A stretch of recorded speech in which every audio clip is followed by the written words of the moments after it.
Hello, my name's Olurotimi Osha, and I like talking about American history and everything in between. Today is one of those days I talk about everything in between.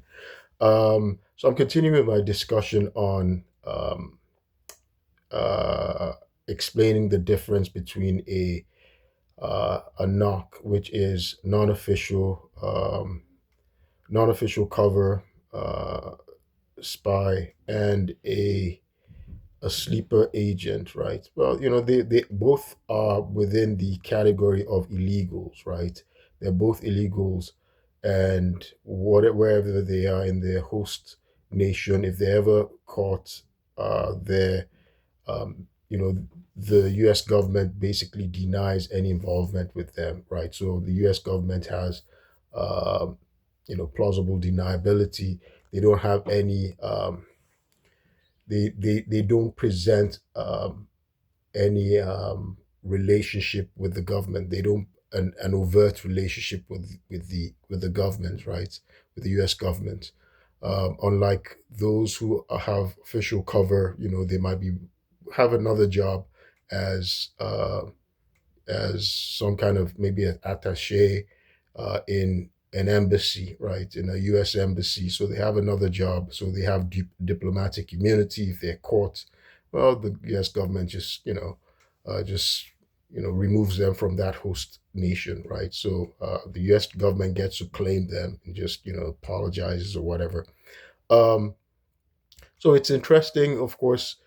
The news is abuzz with the story of David J. Rush, who was actually a senior executive in the CIA. And of course, he was arrested on May 19, 2026, and following an FBI raid on his home the previous day, where they found over 300 uh, gold uh, gold bars worth over $40 million and $2 million in cash and 35 luxury wristwatches, mostly Rolexes. And of course, what's interesting is the more interesting piece of his background is that his credentials, his education, all of that was fabricated, and he managed to pass CIA and Navy vetting for 20 years, right?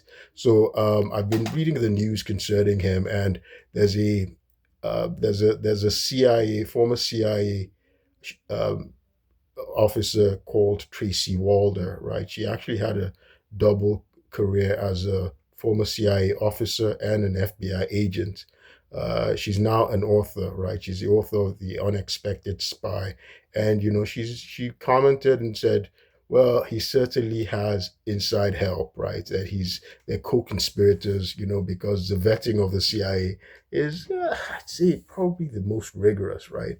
But of course, the CIA has smoke screen after smoke screen because it's the intelligence community, and it's the premier intelligence agency in the United States, right? So um, the top secret, I've gone through a top secret vetting. I hold a top secret TSSCI, the type he has. I know that's hell, right? I don't, by the way, I'm not CIA, I'm not a spy, but I worked at the Pentagon, and I worked in the Department of the Navy, right? So I understand that process, and I know it's very rigorous. So I don't know how he passed through without inside help, right? So of course they're going to be smoking out his inside help, and I'm wondering the people, the co-conspirators that this Tracy Walder has indicated must exist. I wonder if it's ideological, right? So if it's ideological, so are they moles? Are they actually agents, of foreign intelligence that have infiltrated the U.S. government, the CIA, or are they simply, you know, agents that were acting as mercenaries, nihilists? They've gone rogue, reminding me of the movie The Recruit. I'm going to do a video and explain the movie The Recruit. So if you want to get an idea of recruiting in the CIA, you should see the movie. It's pretty old. Stars Al Pacino and um, Al Pacino was a veteran CIA officer who recruited Colin Farrell. Farrell was the recruit, and he was an MIT grad, very smart. Was going through the farm, and so you see what's going on. But eventually, anyway, it turns out uh, the veteran Al Pacino, he was sort of disaffected, and he was a crook. He'd gone rogue, and he was setting up um, the recruit, the younger guy, and you see the smoke screen that goes on in the CIA. So that was one of the reasons why it's probably very difficult to do it, unless yeah, a veteran can do it who's disaffected. But normally, people who work for the government in these agencies, right, they are devoted to the mission, right, to the mission of putting America first. So it's kind of interesting to find out what's going to be discovered, what's going to unravel, who his co-conspirators. As I'm talking about David Rush, of course, he has co-conspirators in there, who they are, were they nihilists, were they mercenaries, were they ideological, ideologues who had been bought over by foreign intelligence, because by the way, during the Cold War, that was something that America spent. Our intelligence communities, the CIA, they spent a tremendous amount of time on counterintelligence, fighting, uh, insider threats, moles, foreign agents penetrating. That's KGB agents, which they did very well. They excelled in. That's the KGB. They were able to really infiltrate the USA's intelligence agencies, its government, and they were able to. One of their objectives was to spread disaffection, right? Disaffection amongst Americans in the U.S. government, in our system, to believe that our system isn't working. So today I'm going to talk about that era of the Cold War, right? Era of the Cold War, and just draw examples. So it takes us into history. I'm a historian. That's why I'm interested in this stuff, right? I did U.S. history, and of course, in terms of the laws, sometimes I discuss laws because I have a law degree as well. But today, I'm going to be discussing historically. So an example of uh, a knock that's non-official cover, right? They're also called deep cover, would be, and sometimes a knock can now go into and become a sleeper agent, right? Someone who was completely a sleeper agent was Jack Barsky. I did an earlier video and talked about Jack Barsky, right? Who went to turn himself over to the FBI. Jack Barsky, he's a consultant now, and he'd actually managed to he came to America from East Germany. He'd been trained, right? He'd been trained by the KGB. He came from East Germany. He came into America as a student, and then gradually, integrated into the American system, just the way many F1 students, many people, integrate, and then eventually even got a job with the one of the government agencies, federal government agencies, as a contractor. But he never got activated, right? Because the Cold War ended, right? The Cold War ended in the 90s, and somehow I think he was the FBI was onto him. He acquired a family here, so he had two families, right? A sleeper agent assumes a false identity, right? They get a false identity and they're leaving it. He had a family, wife and kid back home in Germany. When he came here, because he assumed he took on a new identity when he came here to America as a student and then integrated in the system, he married an American, right, and had a family here as well. So that's an example of a sleeper agent. They are just dormant, right? They are not activated. They don't, they assume they're just living regular lives, and they're waiting for future activation, and it might be to do an assassination, right? They have a handler in their home country. They have a handler who might be watching them in America. If they make contact, or wherever it is that they've infiltrated, and they have a job that's going to come up later on, right? It could be to help another agent, another spy. It could be to work as a courier, right? A courier, that means you're transferring information from point A to point B, or from person X to person Y, whatever, so your transfer, your work, they can work as a courier, and things like that. So that's a sleeper agent. They're waiting a long time. They're basically, it's a waiting game. They're dormant, they're inactive, unlike a knock, right? A non-official cover, that's deep cover, like I discussed, like the case of the former deputy director of national intelligence who resigned in May, Amaryllis Fox Kennedy, the daughter-in-law of Secretary of Department of Health and Human Services Robert Kennedy, right? She was a knock.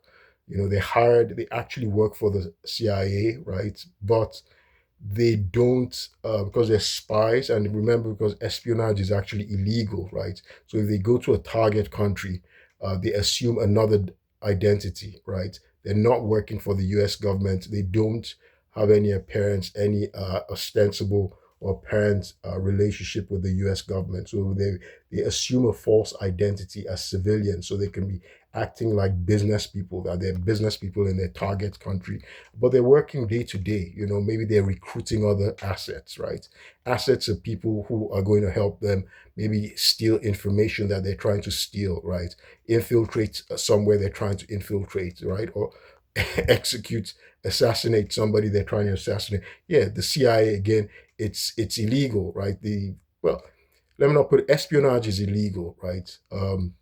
Because normally espionage is what nations do when they're at war, right? So that's how the CIA, for instance, started. Its predecessor was the Office of Strategic Services, right? That was part of the U.S. military.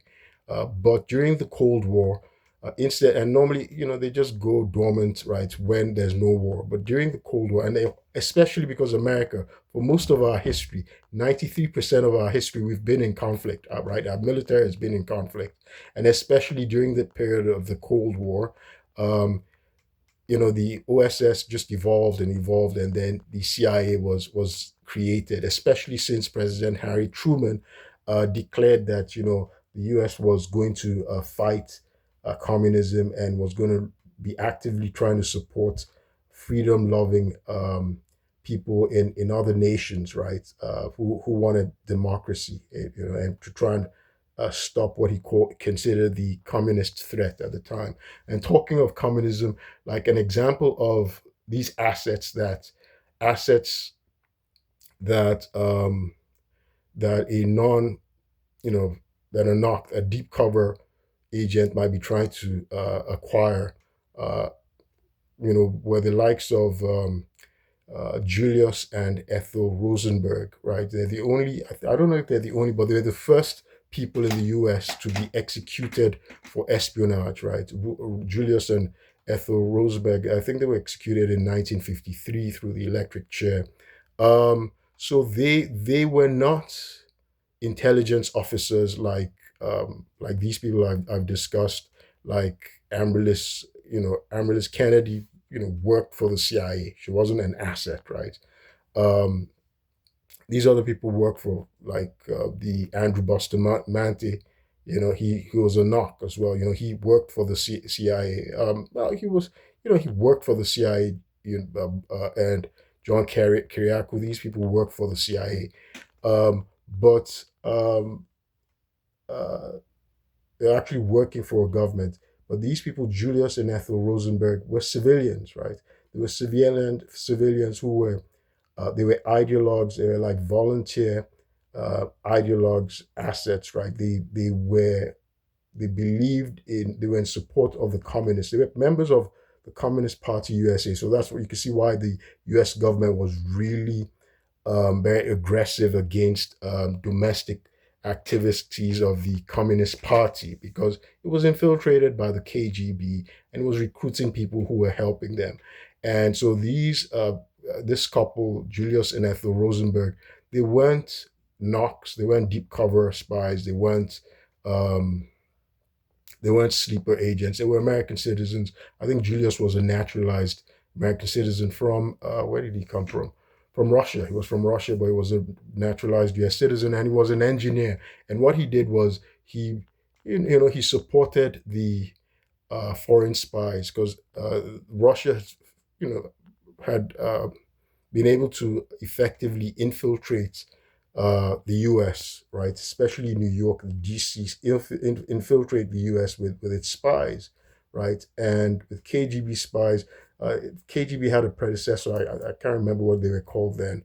Maybe it was MGB or MBG or something, and then there's NVD, NKVD. They had all these names. They would evolve, then it became KGB.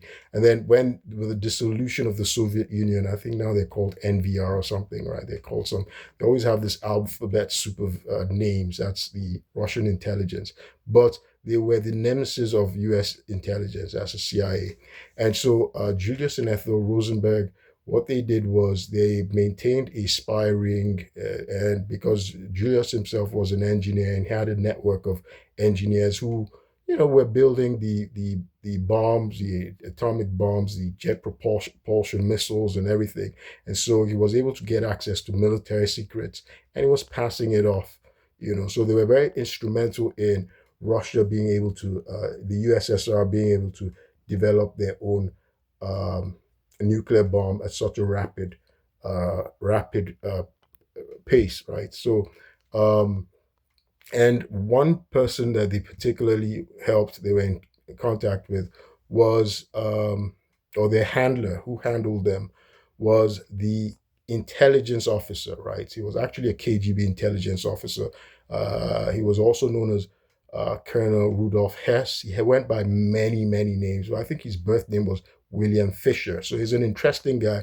He was sort of like a master of the mastermind, the like the legend of these spies are like KGB Russian spies, right? These spies from the USSR. So William Fisher, he was born in England. He spoke many languages, right? He spoke. He was born in England. His father was of German roots. His mother was Russian. So you can see he had this diverse background. He was a polyglot, which I guess helped the intelligence outfit. Spoke German, Russian, Yiddish, Polish, right? So many different languages, at least five, and of course English was fluent. And that's the other thing.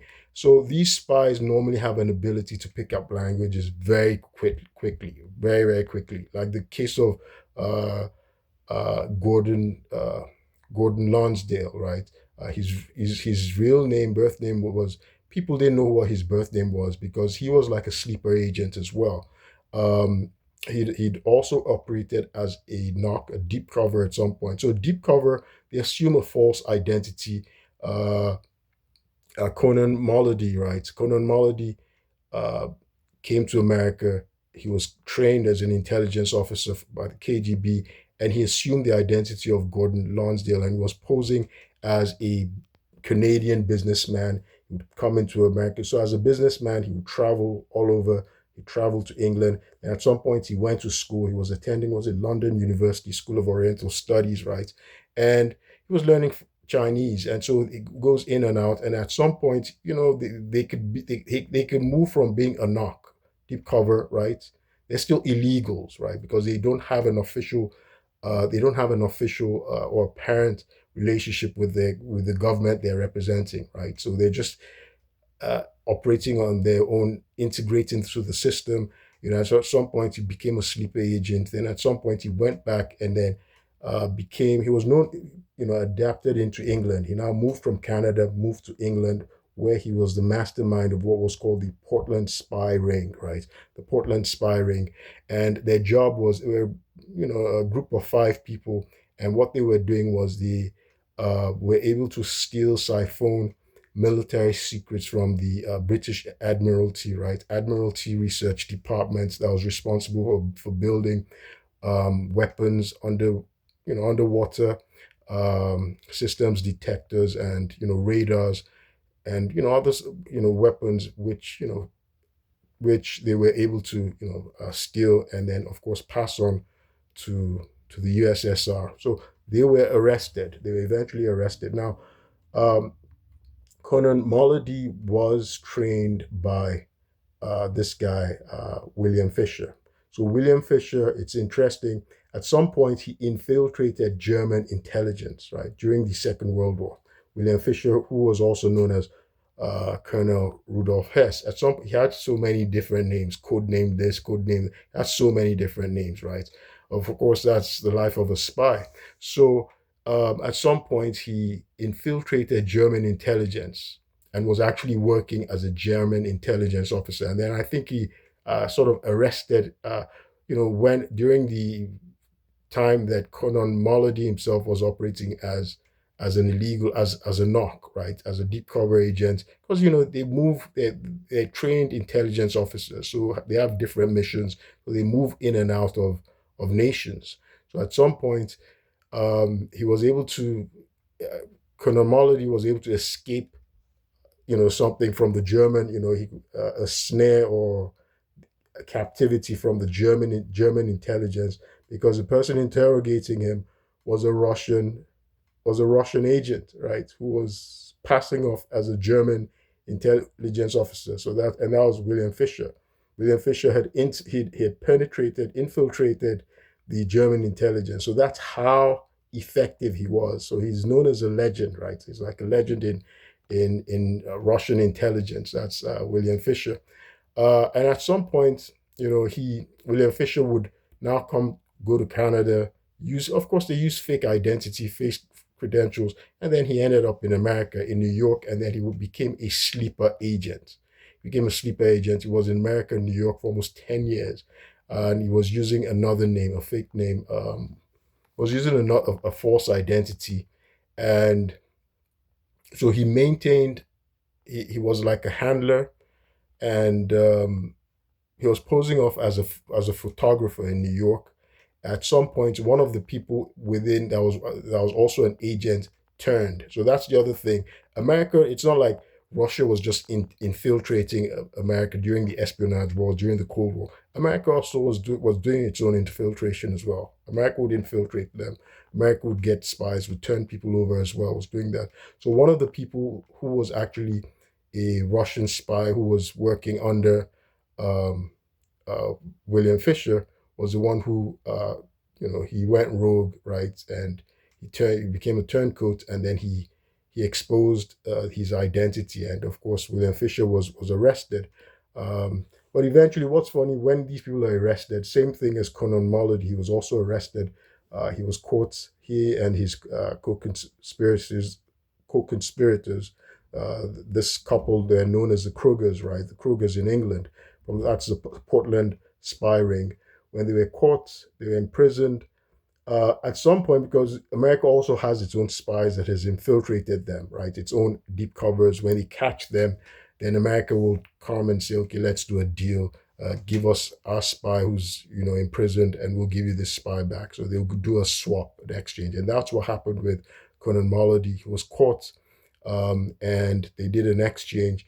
That was with the British intelligence did an exchange with the USSR, because Konon Molody was caught in England and William Fisher was caught in America. They did an exchange, and he was released, and they got to go back to Russia.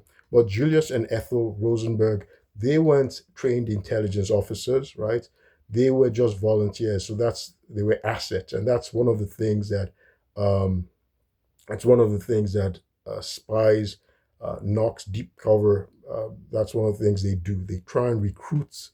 They're also called illegals. Like I said, they try and recruit foreigners who work in strategic areas, right? They have access to government officials, and they use money, right, to bribe people.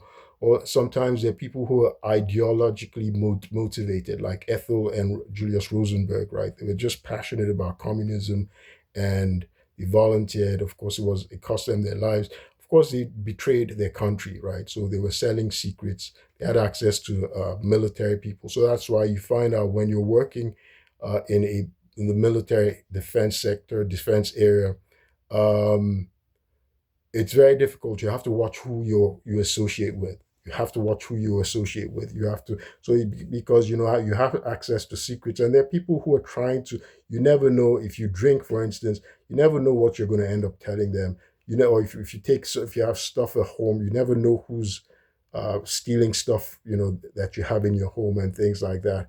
You have to be careful, You don't know who might even try and kidnap you, right? Part of the training when you go through, when you work for the government or whatever in like a top secret environment, they know you can be kidnapped, you can be drugged, and you don't know. There are all these drugs that people can use on you and you won't be aware of anything, right? Just like me, I was, when I was raided due to the emergence petition, I was drugged and I don't even know what, so the moment I was drugged, they put me in an ambulance. I don't know what happened, and so you have to be very careful.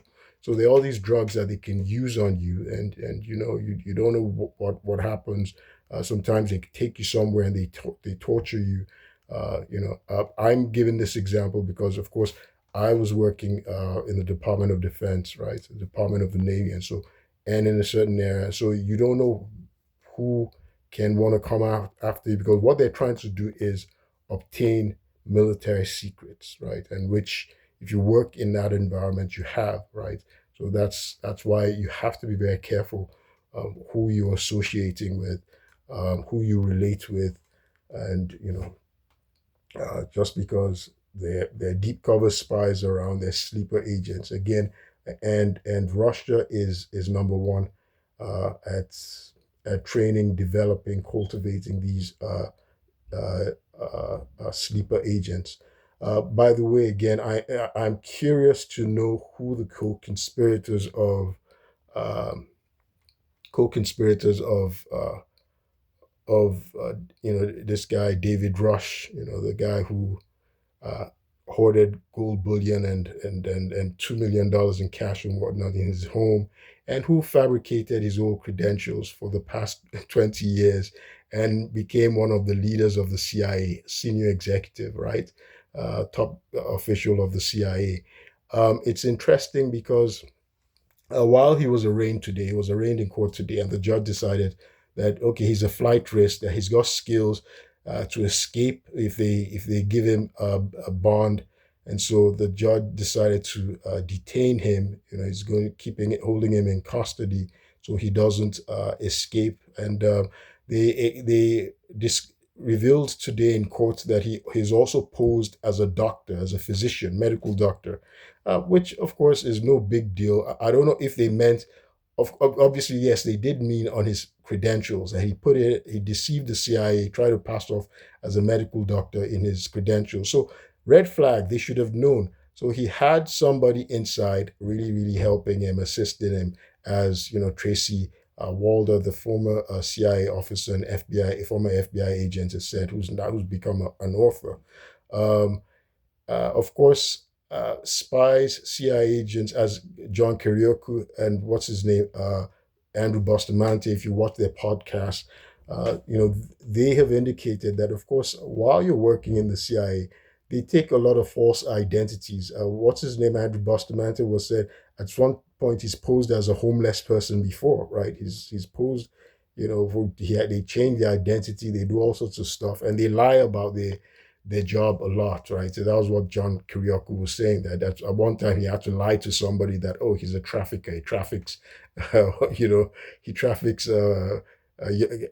women and illegal contraband and stuff like that just to get somebody off his back. So they lie about that stuff like that. But I guess in this the case of David Rush, they're saying he was passing it off as his credentials, right, to the CIA, that he's a medical doctor. Hey, my name is Olurotimi Osha, and I will keep you posted. Thank you.